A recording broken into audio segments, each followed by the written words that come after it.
convidar a abrir sua Bíblia lá na carta de Judas.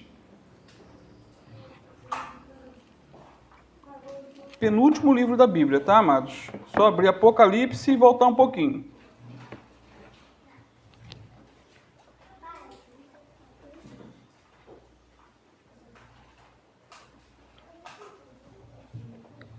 Vamos ficar de pé para ler a palavra? Judas, versículo 1.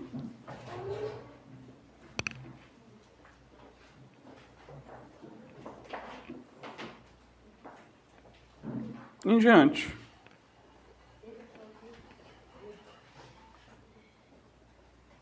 Amém? Amém. Finalzinho da Bíblia, hein?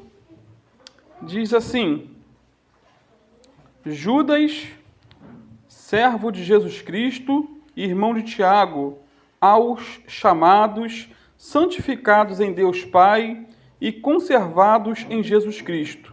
Misericórdia e paz e amor vos sejam multiplicados.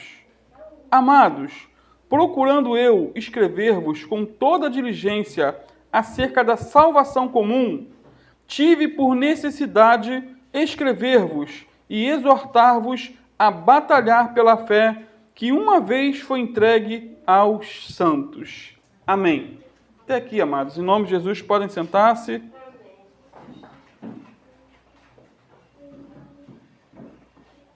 O tema da aula ou da mensagem dessa noite é a batalha pela fé.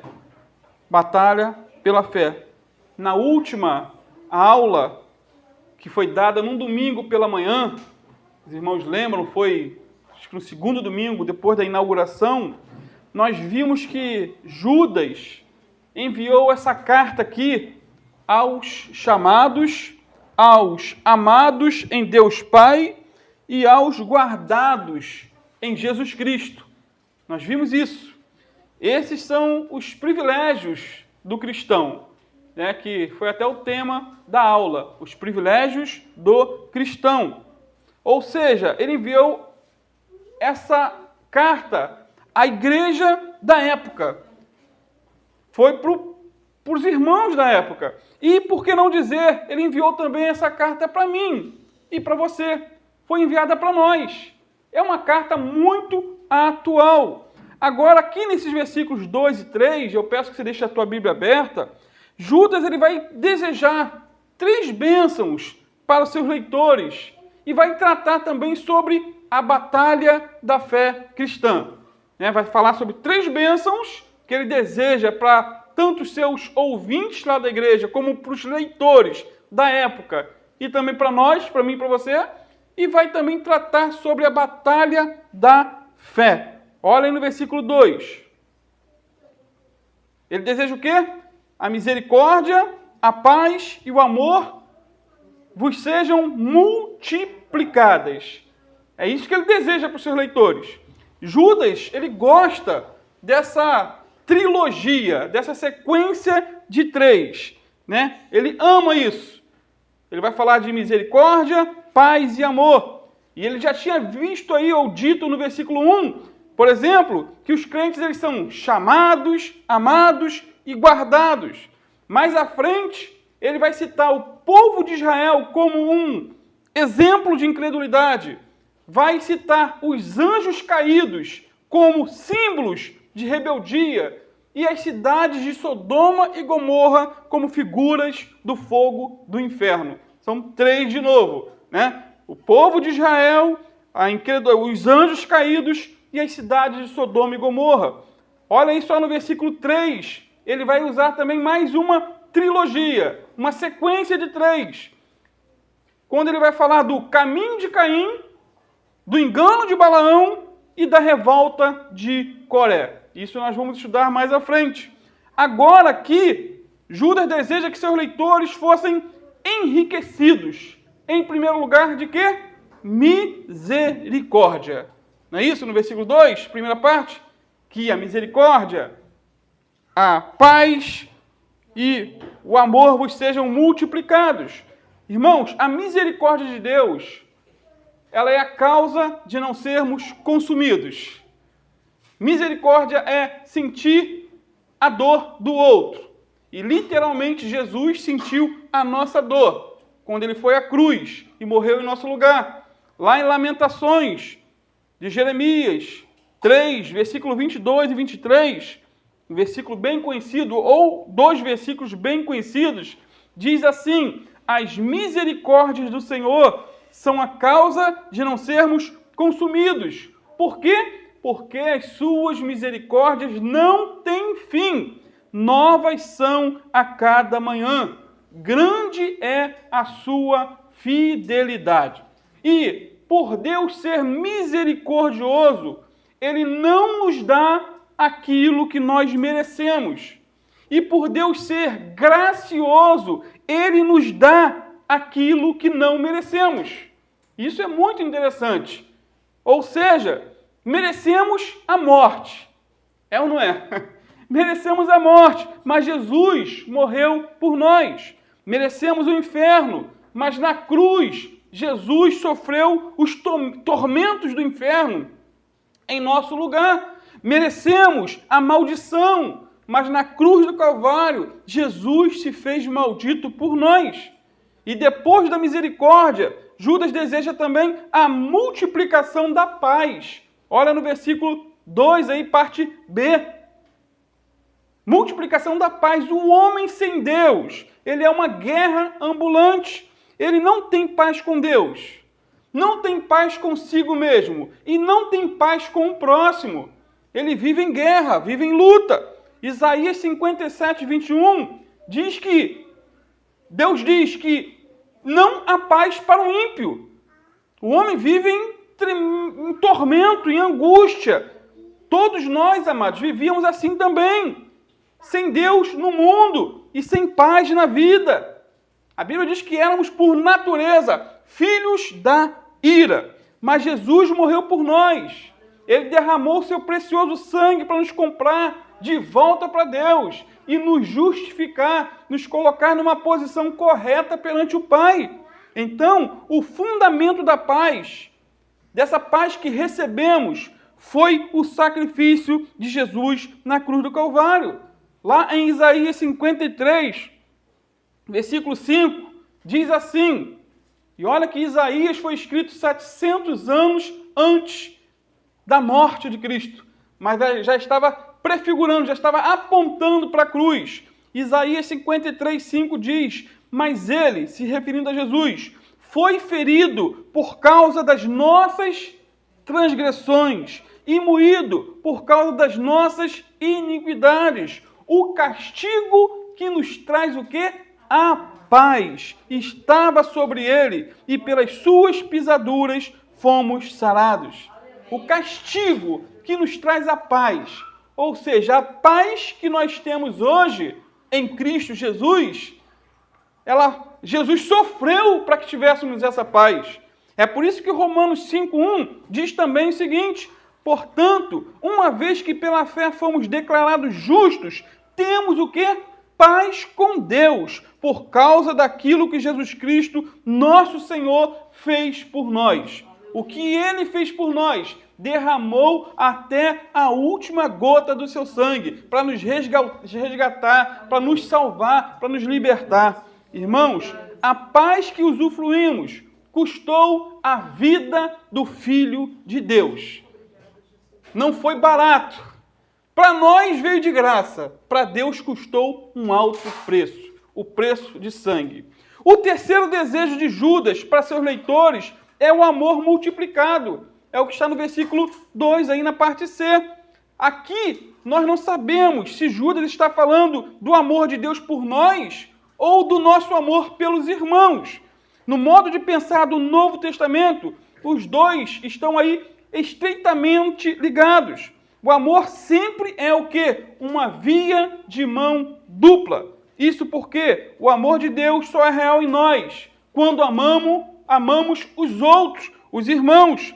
Aquele que ama, diz João, ele é o quê? Nascido de Deus. Sendo assim, nós amamos os irmãos porque Deus nos amou primeiro. Nós fomos amados antes de amar. Quando ainda éramos ímpios, diz a Bíblia, Jesus morreu por nós. E a maior prova de amor foi demonstrada na cruz do Calvário por nós. Romanos 5,8 é bem claro e explícito e diz: Deus prova seu próprio amor para conosco, pelo fato de Cristo Jesus ter morrido por nós, sendo nós ainda pecadores. Então, queridos, depois de desejar 3 bênçãos para seus leitores, Judas passa a falar sobre a batalha pela fé. Aí no versículo 3, acompanhe comigo, fala sobre a batalha pela fé. Ele diz assim: amados, procurando eu escrever-vos com toda diligência acerca da salvação comum, tive por necessidade escrever-vos e exortar-vos a batalhar pela fé que uma vez foi dada aos santos. Outra versão diz que de uma vez por todas foi dada aos santos. Irmãos, Judas, quando ele tinha como propósito inicial escrever essa carta, ele queria falar sobre a salvação comum a todos. Esse seria o tema dessa carta. Ele tinha em mente temas, por exemplo, como o novo nascimento, substituição, justificação, talvez glorificação, predestinação, livre-arbítrio e outros temas relacionados à soteriologia. Soteriologia é o que? Doutrina da salvação. Ele mesmo diz que tinha isso como mente. Ele pretendia falar sobre a salvação, mas compelido pelo Espírito Santo, ele mudou a sua temática e passou a escrever e a exortar sobre a batalha da fé, que de uma vez por todas foi dada aos santos. Ou seja, Judas escreveu para exortar seus leitores. Foi uma carta de exortação. Na língua grega, o termo exortar era usado para descrever um general dando ordens ao exército. Daí, a carta tem um clima ou um aspecto bem militar, a carta de Judas. Judas havia começado a escrever uma carta devocional. Inicialmente, era algo devocional sobre salvação, mas o Espírito Santo o instruiu a deixar a harpa e tocar a trombeta. Isso muitas vezes acontece com quem prega. A pessoa pensa em pregar determinado assunto, mas no andar da carruagem muda-se o assunto. Fala sobre outro tema. Então, a Epístola de Judas é uma convocação para a guerra. E voltando aí para o versículo 3, eu quero chamar sua atenção para alguns pontos interessantes e tirar algumas aplicações fundamentais. Primeiro, Judas diz que essa é uma batalha real. É uma batalha real. Versículo 3, ele diz assim, que teve por necessidade escrever-vos e exortar-vos a batalhar pela fé. O que Judas está falando aqui? A verdade que ele está enfatizando é que estamos em guerra. E essa guerra não é contra os homens, não é contra igrejas, não é contra a sociedade. A batalha, queridos, é na mente. A batalha é espiritual. A batalha é uma batalha intelectual. E por que não dizer? É uma batalha teológica entre o certo e o correto, entre aquilo que pode e não pode dentro da Bíblia. Em toda essa carta vemos essa batalha, amados. Essa luta teológica de Judas contra os hereges da época. Havia várias seitas já no seu nascedouro, na igreja. E Judas sentia na pele os estragos que esses falsos mestres estavam fazendo dentro do seio da igreja. Amados, defender a fé dá trabalho. Não é fácil. Defender a fé exige esforço, dedicação e até, por que não dizer, exige um gasto financeiro com livros para estudar, para se aplicar. Defender a fé exige paciência, tempo e muito tempo de estudo. Combater os hereges não é fácil, principalmente em nossos dias, em que eles se multiplicam como capim pela internet. Agora, a parte boa dessa batalha é que ficamos mais afiados em nossa doutrina quando somos confrontados com a mentira. Você fica mais aperfeiçoado quando você é confrontado com a mentira. A mentira, quando ela é propagada, ela nos leva a buscar com mais afinco a verdade. E eu procurei estudar com mais dedicação a Bíblia, depois que fui confrontado com um ancião dos Testemunhos de Jeová. Eu passei por um estreito e eu vi que precisava batalhar pela fé, conhecer a palavra de Deus. Ali naquele momento, eu me senti um pigmeu, porque o homem conhecia muito daquilo que ele cria, e eu conhecia muito pouco daquilo que eu defendia. Martim Lutero, reformador do século XVI, ele viveu no auge das heresias católicas, no auge. E ele sentia na pele, amados, os perigos dos erros doutrinários e das mentiras religiosas. Por isso ele escreveu o seguinte, olha que interessante. Se não existisse seitas pelas quais o diabo nos despertasse, iríamos nos tornar extremamente preguiçosos e dormiríamos o sono da morte.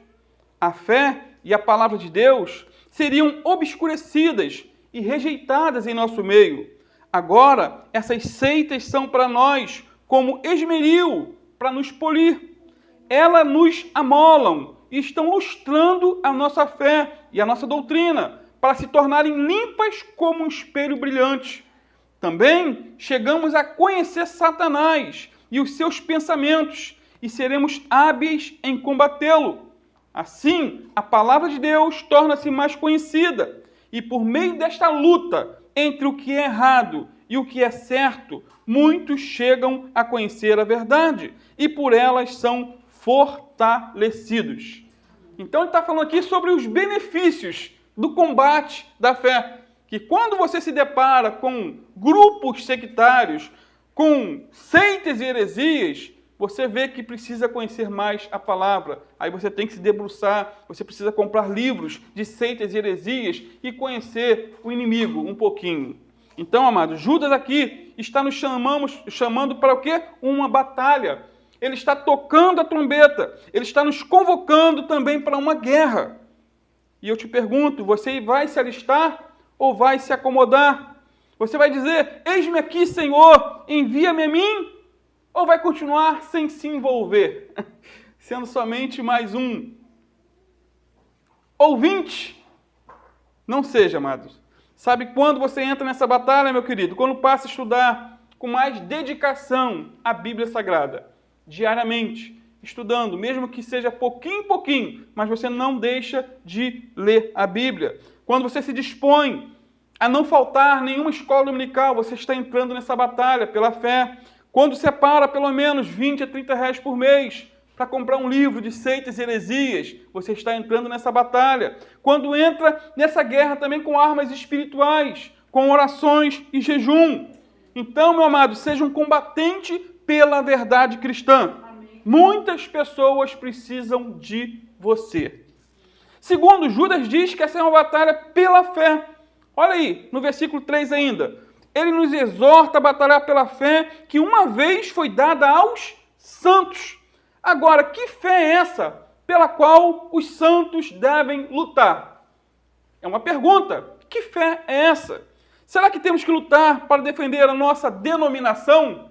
Será que temos que lutar para defender os nossos conceitos doutrinários? Será que temos que lutar para defender a nossa reputação, nosso caráter, nossas convicções? Claro que não. Temos que lutar em defender a fé que de uma vez por todas nos foi dadas. Temos que defender a fé cristã, ou seja, as verdades fundamentais reveladas na Bíblia. Essa é a fé da qual temos que defender. A palavra fé no grego é pistes, e ela tem basicamente dois significados distintos. Primeiro, existe a fé que confia, existe aquela fé que crê, a fé que acredita, que descansa em Deus. Essa é a fé descrita por Jó, lá no capítulo 19, versículo 25 e 26, quando ele disse assim, no momento de grande angústia, estava doente ainda, já tinha perdido 10 filhos, perdeu todos os bens, perdeu a saúde.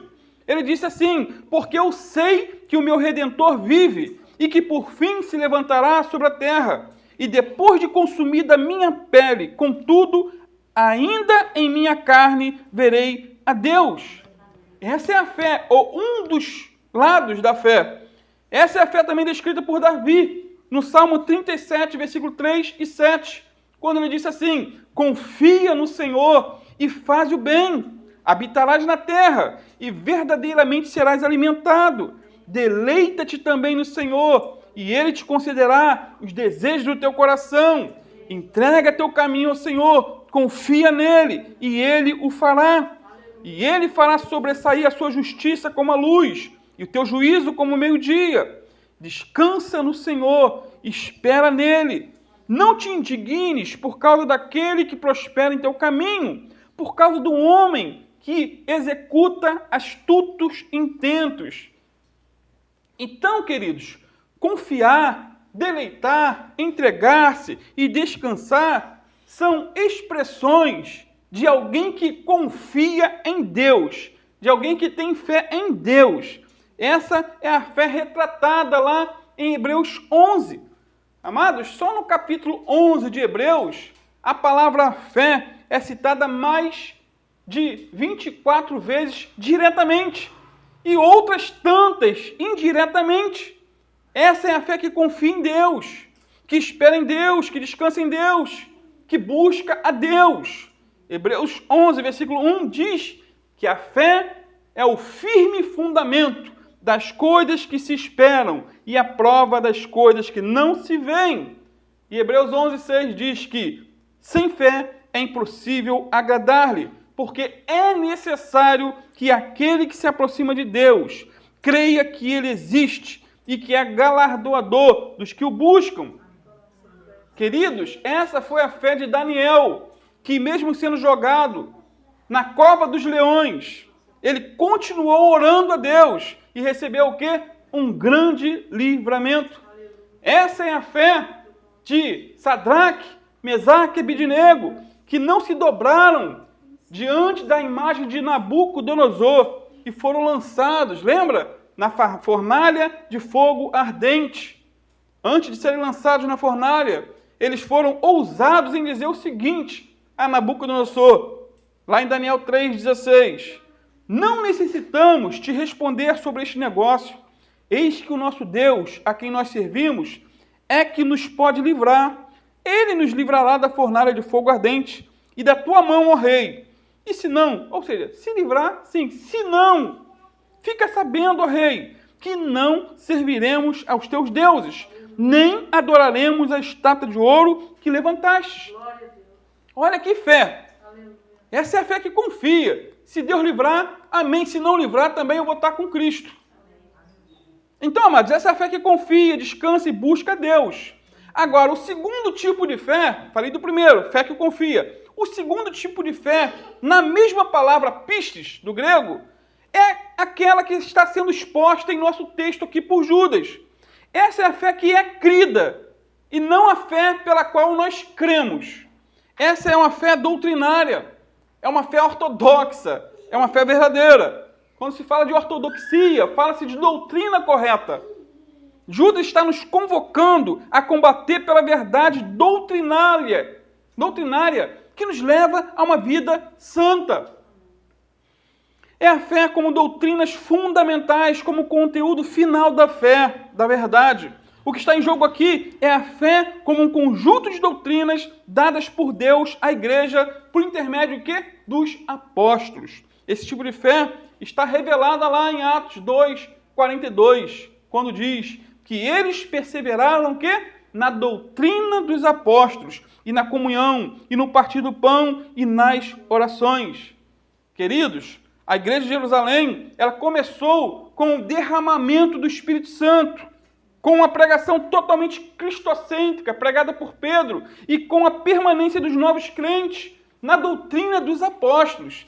Essa é a fé que temos que lutar, a fé doutrinária, a fé bíblica. Em Atos 2, o Espírito Santo inaugurou uma escola em Jerusalém.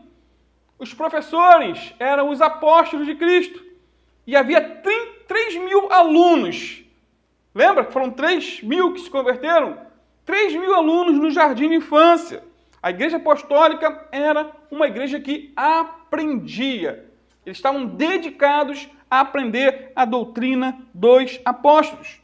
Com isso, nós deduzimos que o anti-intelectualismo, ou seja, aquele que levanta a bandeira da burrice, da ignorância, que você não tem que aprender, e a plenitude do Espírito Santo são incompatíveis, pois o Espírito Santo é o Espírito da verdade. Aonde há a verdade, onde há o poder do Espírito Santo, as pessoas têm fome de conhecer a Bíblia, conhecer a história da igreja, conhecer o que for necessário que venha beneficiar o reino de Deus. Então, o Espírito de Deus leva o povo de Deus a submeter-se à palavra de Deus. Precisamos perseverar na doutrina dos apóstolos. E quando você conhece a verdade e a defende, você está com isso batalhando pela fé, que de uma vez por todas foi dada aos santos. Terceiro, amados, Judas diz que essa batalha é pela fé, que de uma vez por todas nos foi entregue. Olha aí versículo 3 de novo. A batalhar pela fé que uma vez foi dada aos santos. Ou seja, foi dada de uma vez para sempre. Está concluído. Não tem mais nada a acrescentar. O termo aí de uma vez por todas no grego é arpax. E significa aquilo que foi feito de tal forma que possui verdade ou validade perpétua e nunca mais precisa ser repetido. Amados, não há espaço na Igreja de Cristo para inovações doutrinárias, para modismos, para novas revelações. Os homens ímpios, como diz Judas, estavam introduzindo heresias destruidoras dentro da igreja. E muitos estavam engolindo, estavam aceitando. Mas a fé cristã não aceita novas doutrinas, novas revelações, novas profecias, novas profetisas ou novos profetas com uma nova mensagem. Nós não aceitamos qualquer sistema que reivindica uma nova revelação ou uma nova doutrina. Devem ser considerados o quê? Falsos. Então a fé cristã não aceita outros livros como inspirados. É só a Bíblia e nada mais. O que está escrito, está escrito. Não podemos ir além disso. Olha o que o apóstolo Paulo disse lá em 1 Coríntios 4, 6. Ele disse assim: e eu, irmãos, apliquei essas coisas por semelhança a mim e a Apolo, por amor de vós, para que em nós aprendais a não ir além do que está escrito, não vos ensoberbecendo a favor de um contra outro. Charles Spurgeon disse certa feita que novos conceitos não são verdades antigas com roupas mais sofisticadas, e sim mentiras mortais com as quais não se pode ter relação alguma. Só a Bíblia é inspirada. Só a Bíblia é um manual de fé e prática. Não podemos acrescentar nada nas Escrituras. E não podemos tirar nada das Escrituras. Por que eu falo isso, amados? Porque existem várias seitas, vários grupos religiosos. E todas as seitas e heresias, eles começaram com uma nova revelação. É um anjo que apareceu, é uma visão que teve, é uma profecia que foi dada. O islamismo começou com a aparição, suposta aparição do arcanjo Gabriel, do anjo Gabriel. O mormonismo começou com a aparição de um anjo também, chamado Moroni, que não está na Bíblia. Então, se você for analisar todas as seitas e heresias e grupos, você vai ver que a Bíblia não é a única regra de fé e prática. Eles têm a Bíblia mais alguma coisa. É a Bíblia mais os seus outros livros, ou livros escritos pelos seus fundadores. Nós somos bem arcaicos. Continuamos com a Bíblia, que foi finalizada há 2000 anos atrás, e ela é a nossa única regra de fé e prática. Olha o que diz Apocalipse 22, versículo 18 e 19. Porque eu testifico a todo aquele que ouvir as palavras da profecia deste livro, que se alguém lhes acrescentar alguma coisa, Deus fará vir sobre ele as pragas que estão escritas nesse livro. E se alguém tirar qualquer palavra do livro dessa profecia, Deus tirará a sua parte do livro da vida e da cidade santa e das coisas que estão escritas nesse livro. Então, acrescentar e tirar é um perigo. Então, fique com o que está escrito. Fique com aquilo que você entenda. Né? Mas pastor, eu não entendo muita coisa da Bíblia. Irmão, deixa quieto o que você não entende. Aplica para a tua vida aquilo que você entende, que é claro. Você entende João 3,16? Deus amou o mundo, olha que coisa mais simples. Deus amou o mundo de tal maneira que deu o seu Filho unigênito, para que todo aquele que nele crer não pereça, mas tenha vida eterna. Olha, as pessoas ficam griladas com textos que não conhecem. Irmãos, tem tanta coisa que eu não entendo na Bíblia, e eu não fico grilado por causa disso. Então, não existe outro evangelho, outra escritura, outra revelação. Lá em Gálatas 1, versículo 6 a 9, o apóstolo Paulo ficou indignado com os Gálatas, porque eles estavam na verdade, mas muito rapidamente se desviaram. Né? Chutaram o pau da barraca. Ele disse assim: maravilho-me de que tão depressa passasseis daquele que vos chamou a graça de Cristo para um outro evangelho, o qual não é outro, mas há alguns que vos inquietam e querem transtornar o evangelho de Cristo. Mas ainda, olha o que ele diz, ainda que nós mesmos, ou um anjo do céu, vos anuncie outro evangelho, além do que já vos tenho anunciado, que seja anátema. A palavra anátema significa que seja amaldiçoado. Assim como vô-lo dissemos, agora de novo também vô-lo digo. Se alguém vos anunciar outro evangelho, além do que já recebestes, seja anátema. Interessante é que a seita dos Mórmons, eles têm o livro de Mórmons, que é um livro paralelo à Bíblia. E na frente do livro tem escrito: esse é o outro evangelho de Jesus Cristo. E Paulo aqui diz claramente: se alguém anunciar um outro evangelho, que seja anátema. E se um anjo vir aparecer, e foi o que aconteceu com essa seita, um anjo apareceu para o fundador, Joseph Smith, flutuando. Ele diz ter visto. E o anjo anunciou para ele que ele seria amado por muitos, odiado por todos, mas que ele ia criar uma religião que ia prosperar, e prospera no mundo todo hoje em dia. Aparição de um anjo, um outro evangelho. Então temos que ter em mente que os princípios da verdade não eram uma moda passageira, mas permanentes e invioláveis. Hoje nós temos muitos modismos, sabia? É muita moda. Temos teologia da prosperidade, aí vai para o outro extremo, teologia da miséria, teologia da libertação, teologia liberal, teologia inclusiva. Sabe o que é teologia inclusiva? Nós temos pastores homossexuais, que eles estão liderando uma igreja e um é casado com o outro. Aí eu fico pensando como que é a apresentação de crianças num local desse. Amados, não é discriminação, não é homofobia. Nós temos que amar todos. Mas eu, nos meus 48 anos, eu nunca pensei que ia ver isso. Então, o que é uma igreja inclusiva? É uma igreja que aceita todos, sem mudança de vida. A pessoa pode continuar homossexual, lésbica, traficante, tudo. Deus ama todos de maneira unânime. Ele ama todos, de maneira indiscriminada. A Bíblia não ensina isso. Então, precisamos perseverar na doutrina dos apóstolos e não aceitar a doutrina dos apóstatas. Há uma diferença entre um apóstolo e um apóstata. Apóstolo é aquele que ensina a verdade da palavra. O apóstata é aquele que se desviou da verdade. O ensino apostólico, e não qualquer moda teológica que atualmente esteja em voga, é a marca do cristianismo autêntico. 2 João, estou terminando, 1, versículo 9 e 10. A segunda epístola, né? Ele diz assim, todo aquele que vai além da doutrina de Cristo e não persevera na doutrina de Cristo, não tem a Deus. Quem persevera na doutrina de Cristo, esse tem tanto ao Pai como ao Filho. Se alguém vem ter convosco e não traz essa doutrina, não o recebais em casa, nem tampouco o saudeis.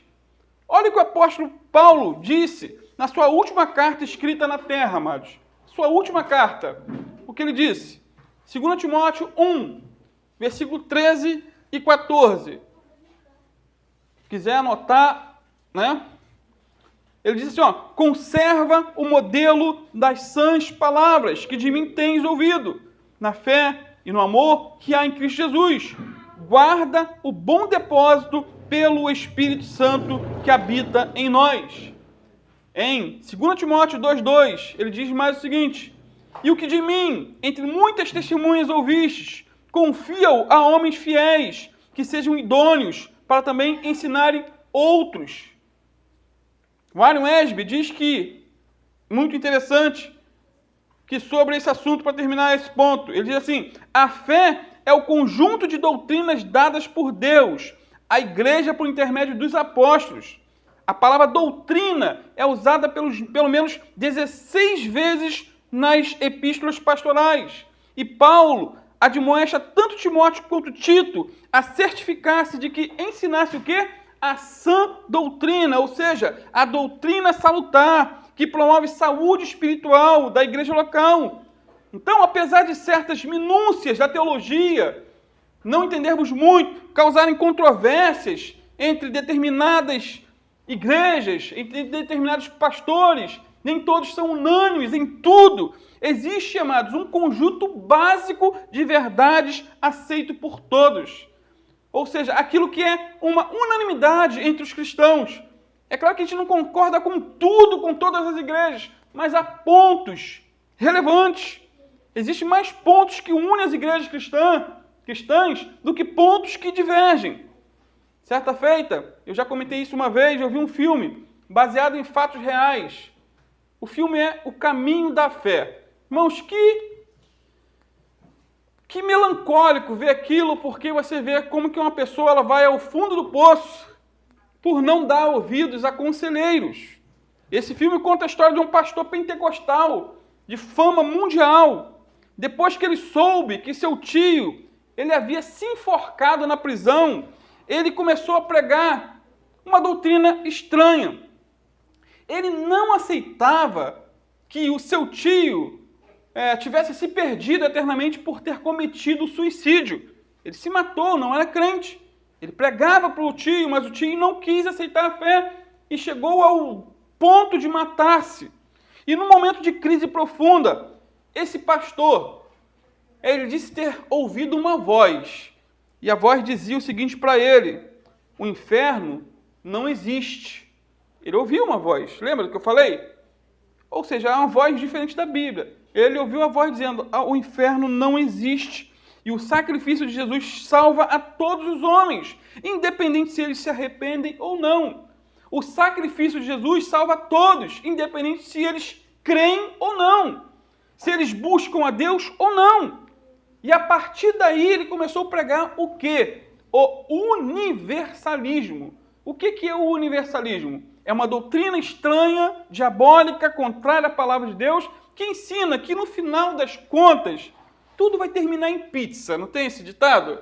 Termina em pizza, ou seja, não vai haver céu, não vai haver inferno, todo mundo, ou seja, vai ser só céu. Todo mundo vai ser salvo. Esse é o ensinamento do universalismo. Ou seja, amados, por mais de 30 anos, esse pastor havia pregado a verdade de que a salvação só era possível através do arrependimento de pecados e da fé em Cristo Jesus. Ele pregava sobre o juízo de Deus, sobre os ímpios, mas de uma hora para outra, ele mudou o quê? O seu discurso. Deu ouvidos a espíritos malignos, enganadores. E ele o quê? Apostatou da fé. Abandonou a fé original, da qual ele não deveria ter saído. E sabe qual foi a consequência, dessa heresia?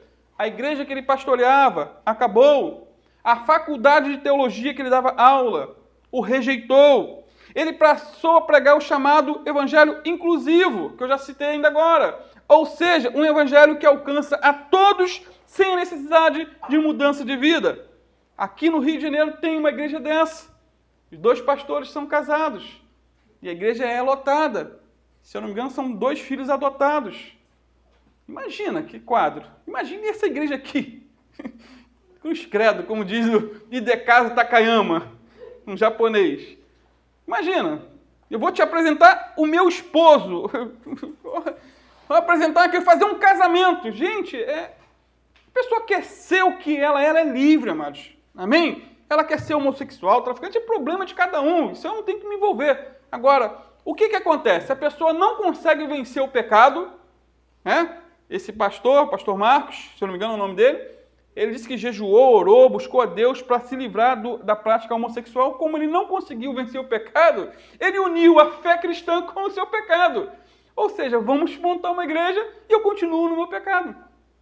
E a igreja está aí indo em vento em polpa. Então, amados, tudo isso aconteceu com esse pastor americano porque ele ouviu uma voz e se esqueceu que a única voz que precisamos, que devemos ouvir, é a voz da palavra de Deus. Se você ouvir alguma voz estranha, te mandando fazer alguma coisa contrária à Bíblia, meu irmão, não é a voz de Deus, é a voz diabólica. O diabo sopra nos ouvidos. Ele está vivo, não está morto não. Em quarto e último lugar, Judas diz que essa fé foi dada a quem? Aos santos. Olha aí, a batalha pela fé que uma vez foi dada aos santos. A fé foi dada aos santos e não aos ímpios. Amados, os ímpios não conhecem a fé, não conhecem a verdade, não conhecem a Deus, não conhecem a Bíblia. Os santos conhecem a Deus e as Escrituras. Os santos são os cristãos, não são os perfeitos. A palavra santo é separado. Não está falando de pessoas impecáveis, perfeitas, que nunca erram. Não é isso. Mas são separadas para Deus. Temos que ter uma doutrina saudável. Mas, acima de tudo, temos que ter uma vida saudável. Não basta crer no certo, precisamos viver o correto. É porque a pessoa ela acredita em tudo certinho, mas a vida dela é toda tortinha. Não podemos conhecer os pontos fundamentais da fé e, ao mesmo tempo, viver como ímpio. Guardar, batalhar pela fé verdadeira, conhece tudo de teologia, mas a vida é de ímpio. Não podemos ser ortodoxos de cabeça e hereges de conduta. Mas nós temos que... mas nós que conhecemos devemos viver a fé da qual professamos. A vida moral deve ser a expressão de uma vida correta. Aí eu concluo aqui com o Hernando Dias Lopes, quando ele diz que não basta crer na verdade, é preciso viver na verdade. Não basta subscrever as doutrinas certas, é preciso deleitar-se nelas. Não basta ter luz na cabeça, é preciso ter fogo no coração. A fé cristã foi confiada aos santos, aos que vivem consagrados a Deus. Ou seja, a fé cristã não é possessão de ninguém em particular, é propriedade da comunidade da igreja, do corpo de Cristo, daquele corpo que vai habitar com o Senhor pelos séculos dos séculos. Essa fé cristã não é uma questão de interpretação pessoal, pois ela se manifesta dentro da igreja, é preservada pela igreja e é compreendida somente dentro da igreja. Isso não quer dizer que em casa você não possa compreender, mas é no meio do povo de Deus que as verdades são mais esclarecidas, que Deus usa os seus servos. Amém, queridos? Vamos ficar de pé. Se aliste nessa batalha da fé. Creia que Deus é poderoso para fazer infinitamente mais. Busque a palavra, meu amado. Leia. Uma das marcas das seitas é te afastar da Bíblia. É dizer para você, olha, você não vai conseguir entender a Bíblia sozinho. Você precisa desse livrinho aqui para você entender. Não entre nessa história. Você pode entender a Bíblia sozinho em casa, orando, pedindo sabedoria. Toda a seita, todo grupo sectário, ele vai se fechar, ele é exclusivista, ele vai dizer que somente eles são verdadeiros, que todo mundo está errado, ninguém está com a verdade, só eles. Cuidado, não aceite isso, em nome de Jesus. Você tem a Bíblia, você tem a palavra de Deus, não se deixe enganar, em nome de Jesus.